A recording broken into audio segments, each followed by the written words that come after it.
ಈಗ ಜನಕ್ಕೆ ಒಂದು ಕನೆಕ್ಟ್ ಆಗ್ಬೇಕು ಅಂದ್ರೆ ಒಂದು ಸೋಷಿಯಲ್ ಮೀಡಿಯಾ ಅನ್ನೋದು ತುಂಬಾ ದೊಡ್ಡ ಪ್ಲಾಟ್ಫಾರ್ಮ್ ಆಗಿದೆ. ಸೊ ಅಲ್ಲಿ ಹ್ಯಾಶ್ಟ್ಯಾಗ್ ನಾನು ಭಾಗ್ಯ ಅನ್ನೋ ಒಂದು ಕಾನ್ಸೆಪ್ಟ್ ಅನ್ನ ಶುರು ಮಾಡಿದ್ದಾರೆ.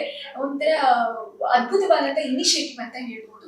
ಸೊ ಇದ್ರ ಬಗ್ಗೆ ಹೇಳೋದಾದ್ರೆ ಎಷ್ಟೋ ಹೆಣ್ಮಕ್ಳಿಗೆ ಈ ಭಾಗ್ಯ ಏನ್ ಫೇಸ್ ಮಾಡಿದಾಳೆ ಆ ತರ ಕೋಟ್ಯಾಂತರ ಹೆಣ್ಮಕ್ಳು ಫೇಸ್ ಮಾಡ್ತಾ ಇದ್ದಾರೆ. ಅದ್ರಲ್ಲಿ ಏನು ಹೊಸದಿ ಇಲ್ವೇ ಇಲ್ಲ. ಆದ್ರೆ ಇದು ಯಾವಾಗ ಆಗತ್ತೆ ಅಂದ್ರೆ ನಾವು ಅದಕ್ಕೆ ಅವಕಾಶ ಕೊಟ್ಟಾಗ, ನಾವು ಪರ್ಮಿಷನ್ ಕೊಟ್ಟಾಗ, ನಾವು ತಲೆ ಬಗ್ಗಿಸ್ದಾಗ್ಲೇ ಬೀಳೋದು ಏಟು. ಐ ಅಂತ ಹಿಂಗೆ ಎದ್ದು ನಿಂತ್ಕೊಂಡ್ರೆ ಓಹ್ ಅಂತ ದೂರ ಹೊರಟೋಗ್ತಾರೆ. ಒಂದು ಪ್ರಾಣಿಗೂ ಅಷ್ಟೇ, ನಾಯಿನೂ ಅಷ್ಟೇ, ಹೂ ಅಂತ ಬರತ್ತೆ, ಐ ಅಂದ ತಕ್ಷಣ ಹೋಗುತ್ತೆ. So everything is in our hands. But ಅದು ಹೇಳಕ್ ತುಂಬಾ ಸುಲಭ, ಧೈರ್ಯ ಬರೋದು ತುಂಬಾ ಕಷ್ಟ. ಸೊ ಭಾಗ್ಯಲಕ್ಷ್ಮಿ ಇರ್ಬೋದು, ಈ ಒಂದು ಸೀರಿಯಲ್ ಅಲ್ಲಿ ಒಂದು ಇನ್ಸ್ಪಿರೇಷನ್, ಒಂದು ಈಗ ಒಂದು ಎನ್ಕರೇಜ್ಮೆಂಟ್, ಪ್ಲೀಸ್ ಡೂ ಇಟ್, ನಿಮ್ಗೆಲ್ಲ ಒಳ್ಳೇದಾಗತ್ತೆ. ಈ ನಾನು ಭಾಗ್ಯ ಅನ್ನೋ ಕ್ಯಾಂಪೇನ್ ಅಲ್ಲೂ ಅಷ್ಟೇ, ನೀವು ನಿಮ್ಮ ಕತೆಗಳನ್ನೂ ಶೇರ್ ಮಾಡ್ಕೋಬಹುದು. ಅಂಡ್ ಕತೆಗಳಲ್ಲಿ ನಾನು ಹಿಂಗೆ ನನಗೆ ಕಷ್ಟ ಆಗ್ತಿದೆ, ನನಗೆ ಗಂಡ ತೊಂದರೆ ಕೊಡ್ತಿದ್ದಾನೆ, ಇದನ್ನ ಹಾಕೋ ಬದಲು ನಾನು ಭಾಗ್ಯಂತರ ಚೇಂಜ್ ಆಗಿದ್ದೀನಿ, ನನಗೆ ಕಷ್ಟ ಇತ್ತು, ಈಗ ಹಿಂಗಾಗಿದ್ದೀನಿ, ಈಗ ಅವನೇ ನನಗೆ ಮೇಕ್ ಇಟ್ ಪಾಸಿಟಿವ್. ಪಾಸಿಟಿವ್ ಗೋಳೆ ಎಲ್ಲರಿಗೂ ಇದ್ದಿದ್ದೆ. ಸೊ ಅದನ್ನೇ ಗ್ಲೋರಿಫೈ ಮಾಡಿಕೊಂಡು ಅದರಲ್ಲೇ ನಾವು ನೆಂದು ಬೆಂದು ಆ ಶೆಲ್ಲೊಳಗೆ ಹೋಗೋದು ಬೇಡ, ಕಮ್ ಔಟ್ ಅಂತ. ಭಾಗ್ಯಲಕ್ಷ್ಮಿಯಿಂದ ಎಲ್ಲ ಹೆಣ್ಮಕ್ಳು ಅದನ್ನ ಕಲೀಲೇಬೇಕು ಫಾರ್ ಯೋರ್ ಸೆಲ್ಫ್. ಬೇರೆ ಯಾರಿಗೂ, ನಿಮಗೋಸ್ಕರ ಅದನ್ನ ಆ ಎನ್ಕರೇಜ್ಮೆಂಟ್ನ ತಗೊಂಡು ನೀವು ಆಚೆ ಬಂದು ನೀವು ಖುಷಿಯಾಗಿರ್ಬೇಕು. ಇನ್ಸ್ಪಿರೇಷನಲ್ ವರ್ಡ್ಸ್ ನಿಮ್ದು.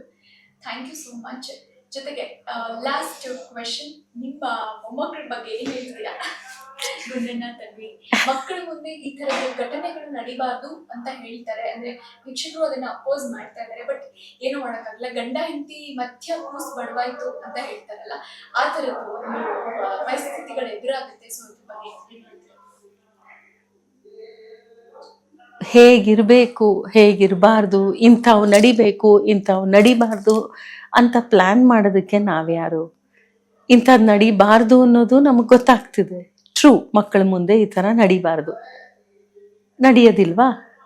ನಡೆಯುತ್ತೆ. ಮಕ್ಕಳು ಇದರಿಂದ ಕಲಿತಾರೆ. ಏನು ಮಾಡೋಕ್ಕಾಗಲ್ಲ, ಲೈಫ್ಸ್ ಲೈಕ್ ದ್ಯಾಟ್. ನಡಿಬಾರ್ದು, ಕಣ್ಣು ಮುಂದೆ ಎಲ್ಲೋ ಒಂದು ಕಡೆ ಆಕ್ಸಿಡೆಂಟ್ ಆಗತ್ತೆ, ಇನ್ನೆಲ್ಲೋ ಕಳ್ತನ ಆಗತ್ತೆ, ಸುಳ್ತನ ಆಗತ್ತೆ. ಯಾವುದು ಕೆಟ್ಟದು ಮಕ್ಕಳ ಮುಂದೆ ನಡಿಬಾರ್ದು ಅನ್ನೋದು ಇಟ್ಸ್ ಅ ವಿಶ್ಫುಲ್ ಥಿಂಕಿಂಗ್, ಆ ಆಸೆ. ಅದನ್ನ ಕಂಟ್ರೋಲ್ ಮಾಡಬೇಕು, ನಡಿದೇ ಇರೋ ಥರ ನಾವು ನೋಡ್ಕೋಬೇಕು. ಬಟ್ ಕೈ ಮೀರಿ ಫ್ಯಾಮಿಲಿಗಳಲ್ಲಿ ನಡೆದು ಹೋಗುತ್ತೆ. ಅಪ್ಪ ಕುಡ್ಕೊಂಡು ಬರೋದಿರ್ಬೋದು, ಅಮ್ಮನ ಮೇಲೆ ರೇಗಾಡೋದಿರ್ಬೋದು, ಒಂದು ಡೆತ್ತು, ಕಾಯಿಲೆ, ಇದೆಲ್ಲ ನಡೆಯುತ್ತೆ. I mean you cannot avoid it, it is life. ಜೊತೆಗೆ ಒಳ್ಳೇದು ನಡೆಯುತ್ತೆ. ಅಟ್ಲೀಸ್ಟ್ ನಮ್ಮ ಕಥೆಲಿ ಇವಾಗ ಕೆಟ್ಟದ್ದು ತೋರಿಸಿದ್ವಿ ನಾವು, ಇದು ಹೆಂಗೆ ಒಳ್ಳೇದಾಗತ್ತೆ ಅನ್ನೋದು ತೋರಿಸ್ತೀವಿ. ಸೊ ರಿಯಲ್ ಲೈಫಲ್ಲೂ ಕೆಟ್ಟದಾಗತ್ತೆ, ಅದನ್ನ ಹೇಗೆ ಒಳ್ಳೇದು ಮಾಡ್ಕೋಬಹುದು ಅನ್ನೋದನ್ನ ಸೀರಿಯಲ್ನ ನೋಡಿ ಕಲಿಬಹುದು. It's sad but it's the truth. Okay ಅಮ್ಮ, ಕೊನೆಯದಾಗಿ ವೀಕ್ಷಕರಿಗೆ ಏನ್ ಹೇಳಕ್ ಇಷ್ಟಪಡ್ತೀರಾ? ಕುಸುಮ ಪಾತ್ರ ಯಾವ ಲೆವೆಲ್ ಅಲ್ಲಿ ನಾವು ನೋಡ್ಬೋದು? ಕುಸುಮನ ಮನಸ್ಸಲ್ಲಿ ಇಟ್ಕೊಂಡು ನಾನು ಹೇಳೋದಾದ್ರೆ, ಎಷ್ಟೋ ಜನ ಅತ್ತೆಯರು ನಿಮ್ಮ ಸೊಸೆಯಲ್ಲಿ ಏನಾದರೂ ಭಿನ್ನಾಭಿಪ್ರಾಯ ಇದ್ದರೆ ನೀವು ಇಮ್ಮಿಡಿಯೇಟ್ ಆಗಿ ಕುಸುಮನ್ ಪಾತ್ರ ನೋಡಿ ದಯವಿಟ್ಟು ಅದನ್ನ ಸರಿ ಮಾಡ್ಕೊಳ್ಳಿ. ಕುಸುಮನ್ ಪಾತ್ರ ನೋಡಿ. ಯಾಕೆ ಅಂದ್ರೆ ಅಗೇನ್ ಇದಕ್ಕೆ ಫಸ್ಟ್ ಲಾಭ ಆಗೋದು, ಬೆನಿಫಿಟ್ ಆಗೋದು ನಿಮಗೆ. ನಿಮ್ಮ ಮಗ ನಿಮ್ಮ ಹತ್ರ ಬರ್ತಾನೆ, ನಿಮ್ಮ ಮಗ ನಿಮ್ಮ ಸೊತ್ತು. ನಿಮ್ಮ ಮಗಂದು ಸಂಬಂಧ ಚೆನ್ನಾಗಿರ್ಬೇಕು ಅಂದ್ರೆ ಅಲ್ಲಿ ನಿಮ್ಮ ಸೊಸೆನೂ ನೀವು ಹತ್ರ ಮಾಡ್ಕೋಬೇಕು. ಅದು ಆಕ್ಚುಲಿ ಒಂದು it's such a beautiful equation. ಅದು ನೀವು ಸೊಸೆ ಜೊತೆ ರೇಗಾಡಿ ಅದೇನೋ ಜಲಸಿ ಇಟ್ಕೊಂಡು ಪೊಸೆಸಿವ್ನೆಸ್ ಇಟ್ಕೊಂಡ್ರೆ ಅಲ್ಲಿ ಕಳ್ಕೊಳ್ಳೋದು, ಲಾಸ್ ಆಗೋದು ನಿಮಗೆ. ಯಾಕೆಂದ್ರೆ ಅವಳು ಹೋಗಿ ಗಂಡಂಗೆ ಹೇಳ್ತಾಳೆ, ಗಂಡ ಹೆಂಡತಿ ಮಧ್ಯ ಜಗಳ. ಈ ಮಗ ಏನಾಗೋಗ್ತಾನೆ, ಈ ಕಡೆ ನೀವು ಬೇಕು, ಹೆಂಡ್ತಿನೂ ಬೇಕು.